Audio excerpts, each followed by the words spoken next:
And welcome to part 2 out of 2 of the Advanced Modeling tutorial series on GUIs and containers. Last episode we discussed how to create a GUI and a container, and now we're going to finish it up, make it display more nicely and implement shift clicking and all that sort of thing. So let's have some fun. Now what I'm going to do is, what I've done is I've taken this draw container background layer from the CamoMine to the generic GUI, because we're going to draw a texture of a GUI a lot, so that's a really common thing. So I'm going to put it in the base class. Now what we're going to do in here is we're going to bind the texture. If we look at the dispenser, we can see it out. You need to bind a texture and then you need to draw it. And you're doing that using a resource location. And a resource location has to do with resource packs, and basically is a local location to your mod assets. And if you look in that, when the string given doesn't contain Minecraft or doesn't contain anything, it will default to the Minecraft. So if you look at the actually, when you use resource locations, you should use your mod ID, colon, and then the path to the location, but because it's Minecraft, you don't need to do that. We, however, do have to do that, so we're going to use a resource location, so we can do private resource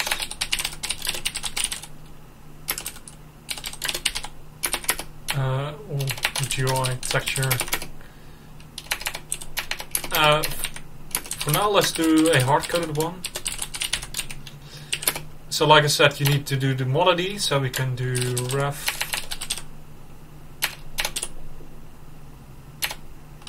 how did we call that?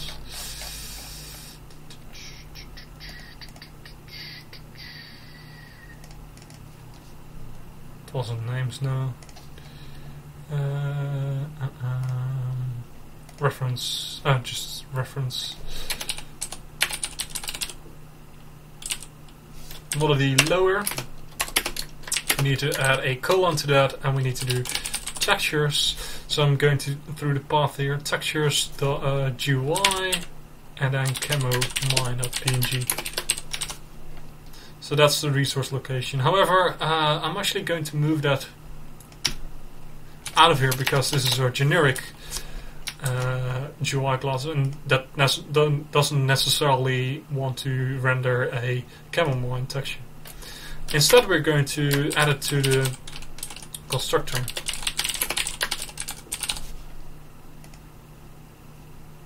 Or what we could even do is give it a string, so we don't have to do new resource location, but instead we can do this GUI texture equals,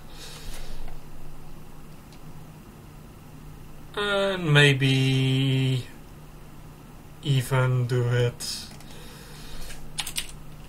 texture name. We can get rid of a lot of common things, so we can do right like here.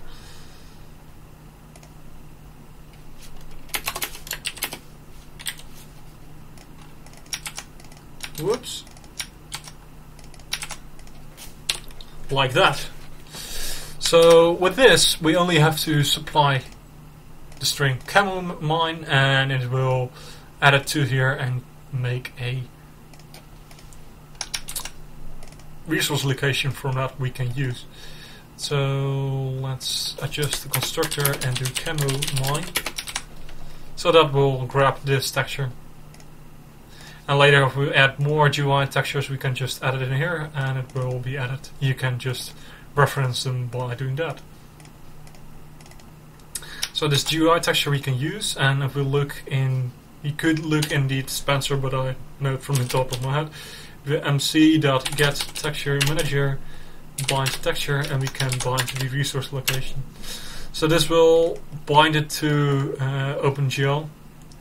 Like I said at the very beginning of my advanced modeling tutorials, I might do a OpenGL tutorial, a full-blown series on that. But for now we're binding the texture to OpenGL so it knows which texture to render. And now we're going to do draw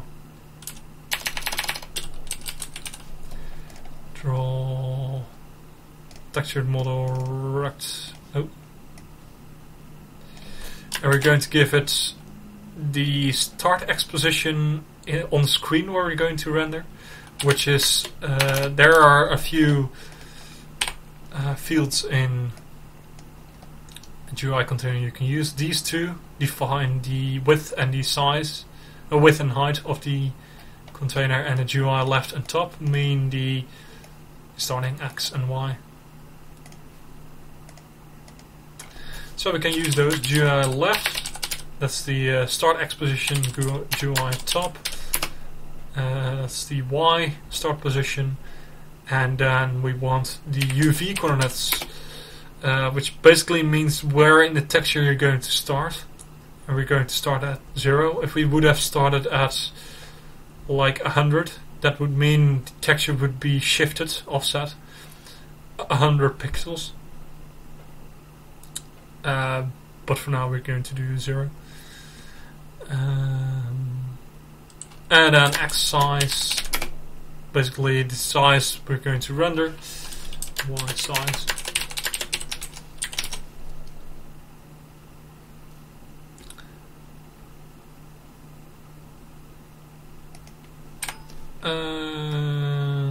Draw.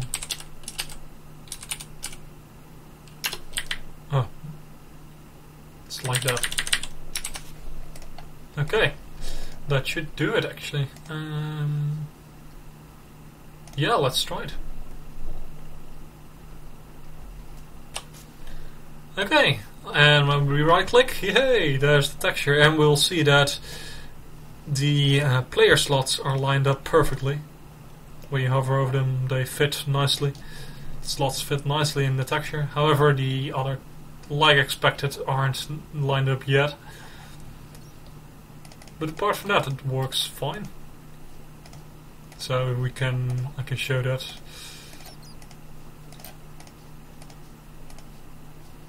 Like that.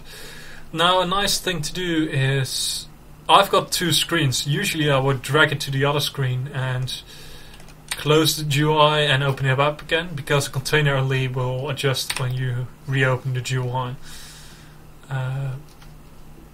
But for now we are not going to do that. But we can go to the container and let's adjust it so it's a guessing game again. Let's adjust this one. It's about 1.5 slots to the right more. So let's do 100.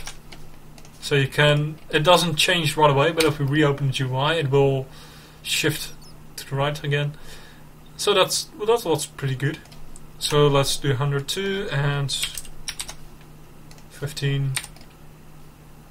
Let's do a little bit more downwards. Oh, there we go. So now we can adjust all of these according to that. I'll do that off camera. Be right back. And that's fixed. Cool.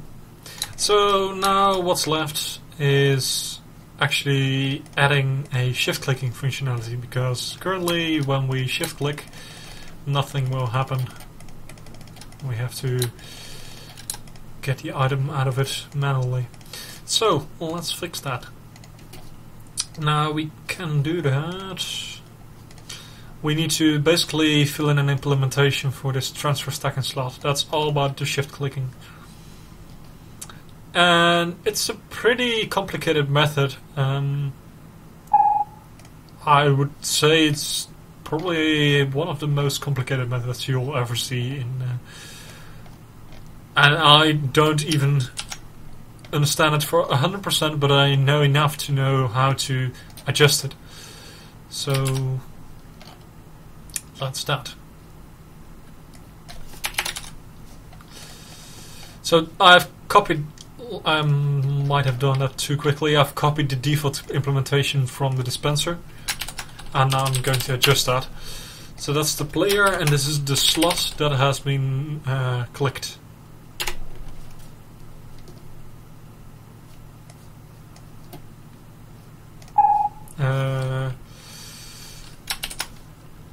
The slot index, there you go. The slot index that has been clicked, and the slot index is not the same index as the index of an inventory. Every time you call add slot to container, we do that with the index of the inventory itself. That's a different index from this index. So the slot index goes from up till here, they are still the same.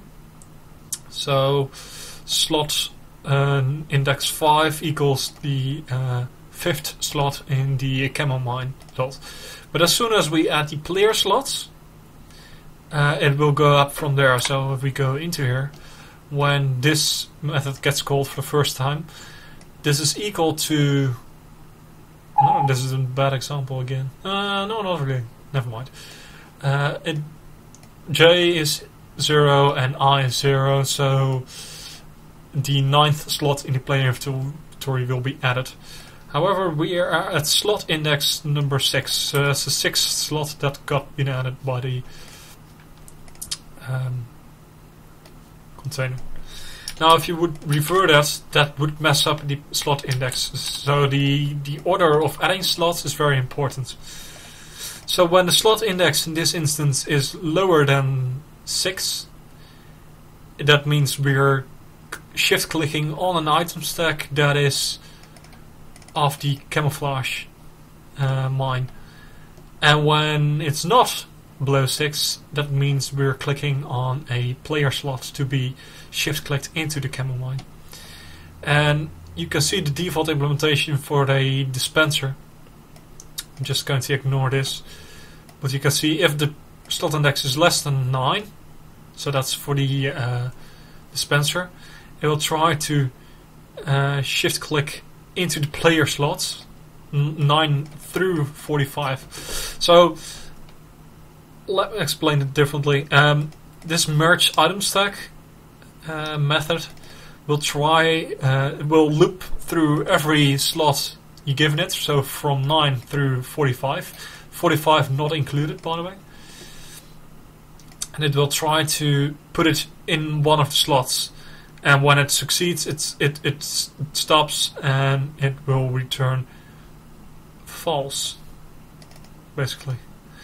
And if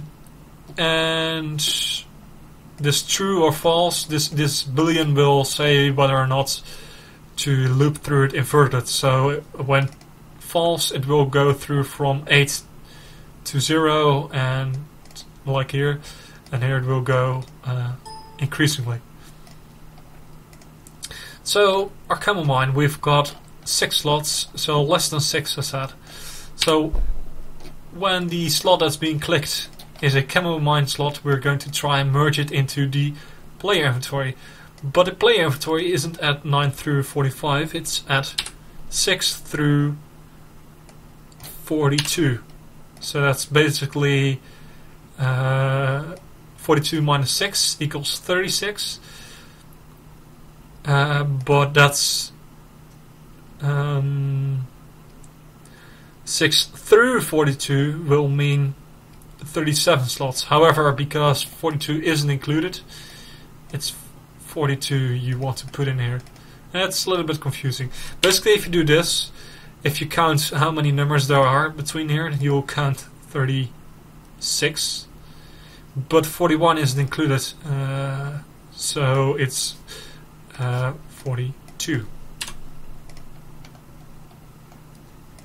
And the same goes for this. We're going to do 0 through 6.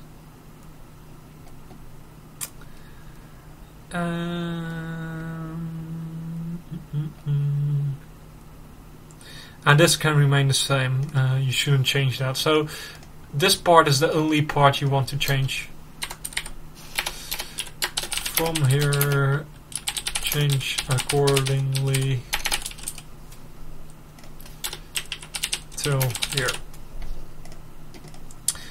And you could add more things, like you can do interactions like when you shift click on a hotbar, it will first try to go into the CamoMine, and if it can't, it will go into the main inventory instead. You could do things like that, but for now we'll keep it like it is right now. So let's see if this will work.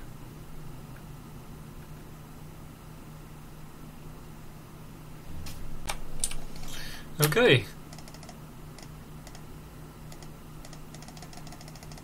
And it appears to be working.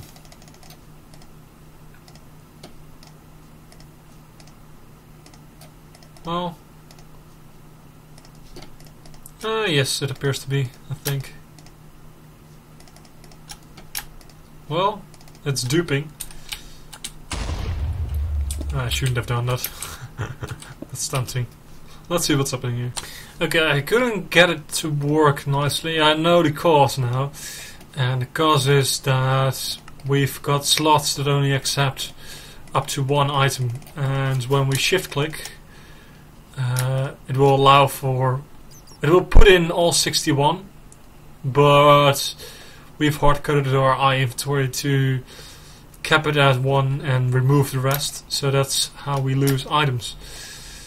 So I can't think of a clean way to do it, except for creating our own merge item stack method, which I don't really feel like doing. Definitely not in a tutorial state. So a solution to this would be to check if the item that's being shift clicked, if there's an item stack size of 1, and only do it when it's 1. So we can do stack 1, stack size equals 1. Also, I think I said it wrongly. Merge item stack will return true when it succeeded, and false when it does not. So when it succeeds, when it does not succeed, that basically means we're done merging, kinda. And that's why we return null, because the return value in transfer stack and slot will be used to shift click again, basically. If we look at this, the item stack returned, if that isn't null, it will retry a slot click and basically come back down to here eventually. So that's why you will crash if you don't implement this method correctly, because the default implementation will always return that stack. Okay, so this will, I guess, work. This. Oh wow,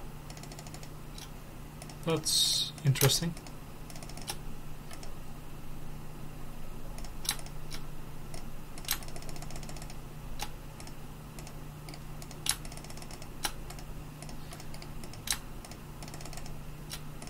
Oh, that's weird. Is that a side effect of...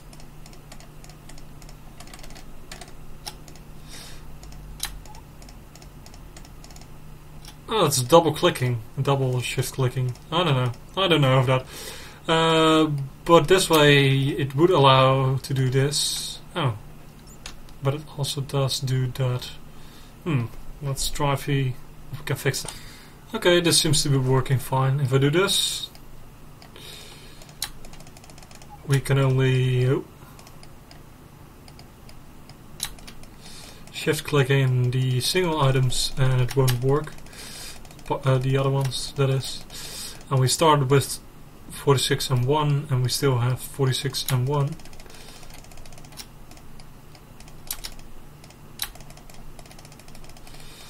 It kind of works. It could be better, but like I said, this transfer stack and slot can be quite tricky.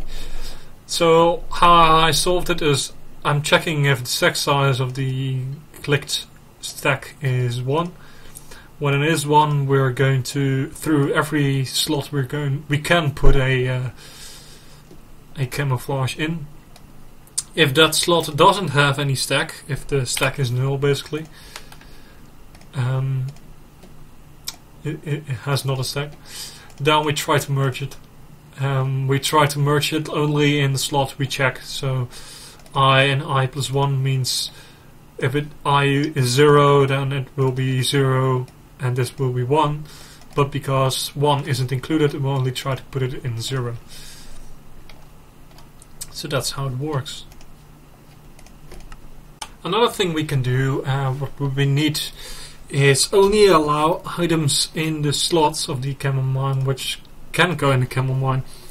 In other words, when we added a functionality to that for things like inserting hoppers, we only allow, let's see, can insert item. We only allow item blocks to go in here. So we could do the same for our slots in our inventory. Currently that doesn't work. And there are two places we need to stop players from putting in other items. And the first thing is when a player clicks a slot manually. And another place is when we shift click. So when we shift click, let's begin with that. If we grab the slot,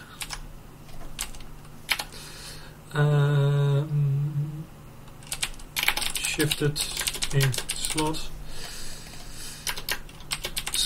shift it in slot. We can do that. If it doesn't have a stack, and shift it in.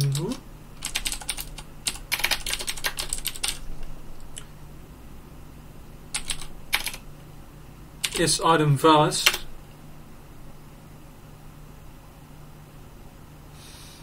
And let's put in item stack 1. Now that is item valid by default is returns just true, and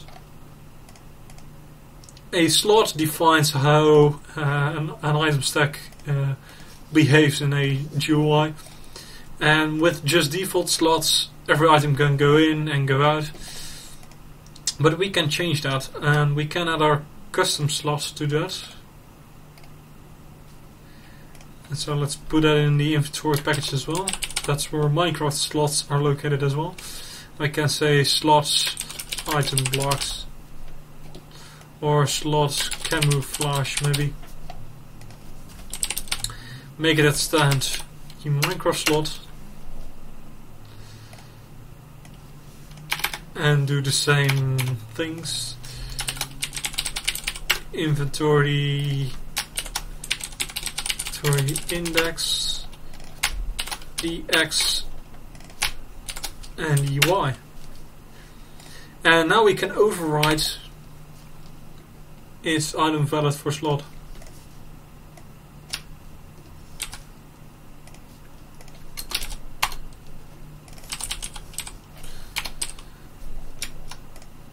And by default it returns true, but now we're going to return inventory is item valid for slot.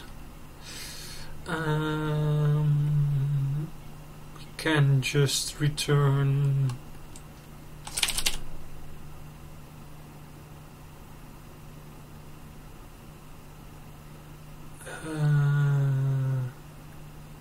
we could just return 0. The question is, this slot number, is that the index of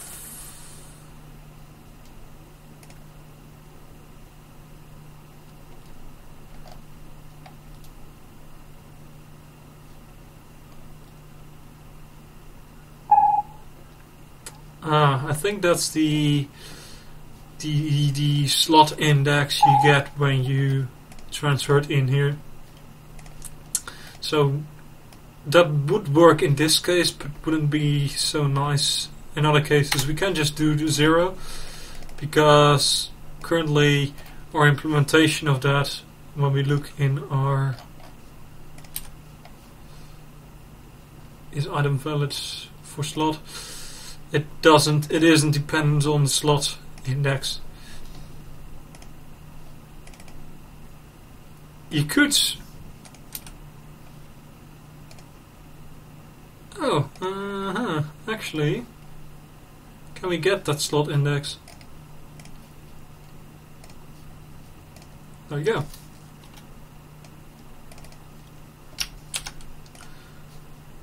That's a 4th edition right there, I see. So that's this index returned here is the same as given here, which is the same as you would. That's the inventory. Those are the inventory slots. So that will work. And now the stack. So that's more consistent. And now we've covered 2 instances. If we use our new slot over here. There we go.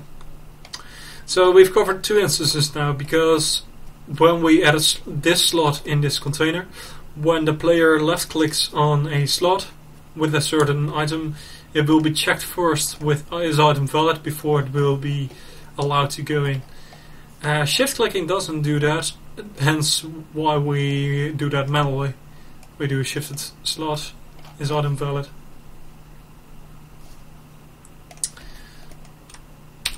We can just reopen a GUI, and it shouldn't allow us to put in these items. However, I can put in a piston.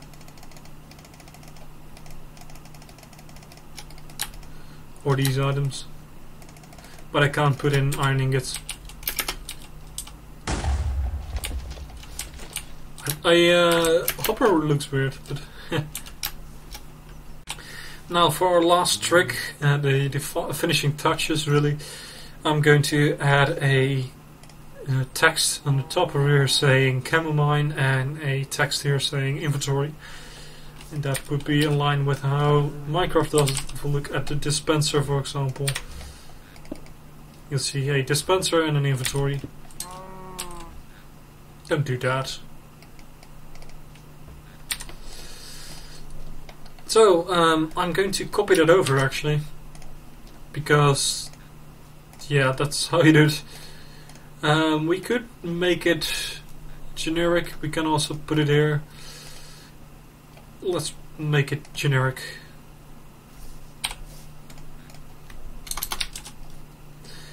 So, we need to have the inventory for that.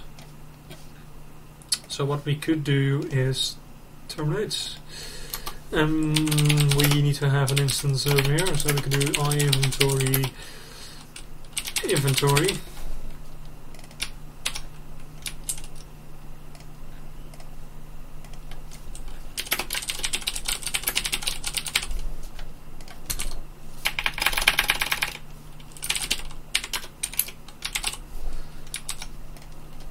Okay, so we overloaded that.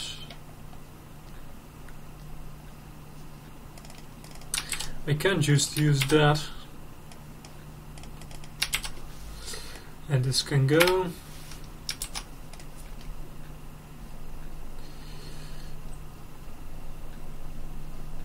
I can explain how this works, but 1 second. Yeah. Okay. So that's basically all you need to do, and we can do. Ooh. Those aren't used yet, but if you want to, there are the arguments.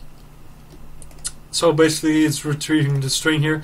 It says, I've discussed those methods last episode when we discussed iInventory, because these methods are a part of iInventory. We say if the inventory has a custom inventory name, then just display the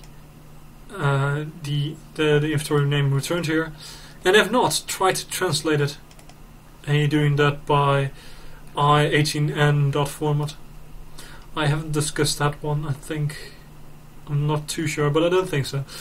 So every string you put in here will be tried to translate it. It will be mapped to the localization file. So if we look at our localization file, we haven't added our tile.camomine yet.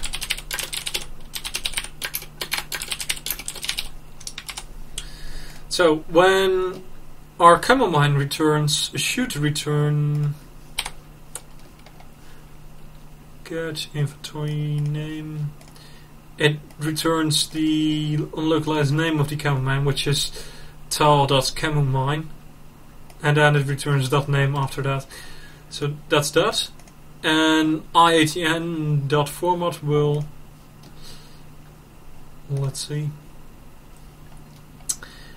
it will grab that tile.camomine.name, and it will map it to the localization file and will return the localized name for that, which is CamoMine, and it will display that on top of this screen. So this is the X location of the string being rendered, and this is the Y location, and this is the color of the string. And the same goes for the container.inventory. Container.inventory localized is just inventory, which is a vanilla localization thing. So we can leave it like that. Now another thing you can note is that this string will be centered on the GUI using this trick. A font render basically allows you to render strings like we're doing here. And it also allows you to look up what the size in pixels is of a certain string. So that's being returned here. So if you have a really long string, it will be like 100 pixels.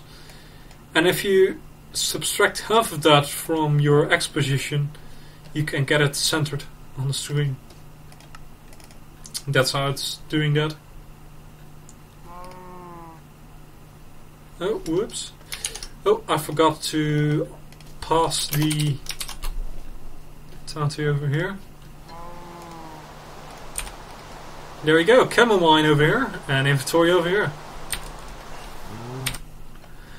And that concludes part 7 of my advanced modeling tutorial series.